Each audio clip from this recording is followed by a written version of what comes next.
And here's a live look right now on the Loop 202, which could become the topic of a political debate in the state legislature next year.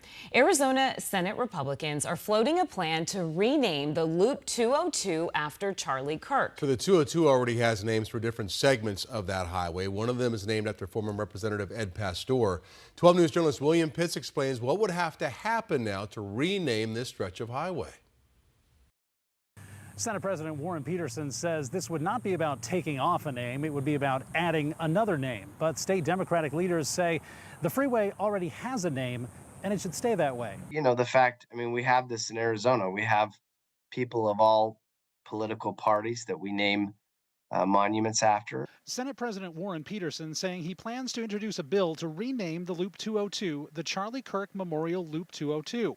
Kirk lived in Scottsdale and Turning Point is headquartered in Phoenix. The freeway does already have names, 3 of them in 3 sections. The Red Mountain, the Santan, and the Ed Pastor, named after former Congressman Ed Pastor.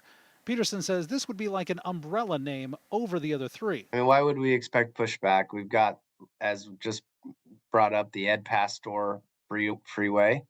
I don't agree with him politically, but I respect what he did for his constituents. I respect some of the efforts he made to do things for Arizona. If you look at Charlie Kirk is one of the most influential people in the country. He's from Arizona. Democrat leaders not supporting the idea, but none of them wanting to go on camera to oppose it. Instead, all of them issued statements.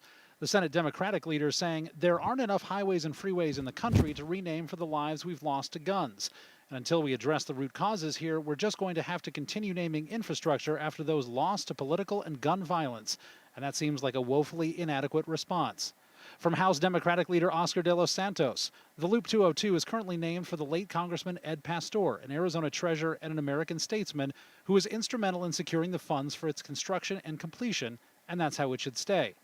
Even Phoenix City Councilwoman Laura Pastor, Ed Pastor's daughter, saying in a text, "I believe it is named after the appropriate leader, Congressman Ed Pastor." Peterson says he thinks the bill would have the votes to pass. I think it has overwhelming support from the Republican caucus. I haven't heard any opposition from the Democrat caucus. I've had some questions. The governor's office telling 12 News it doesn't comment on pending legislation. Peterson expects to introduce the bill this fall before the official start of the legislative session. In Phoenix, William Pitts, 12 News.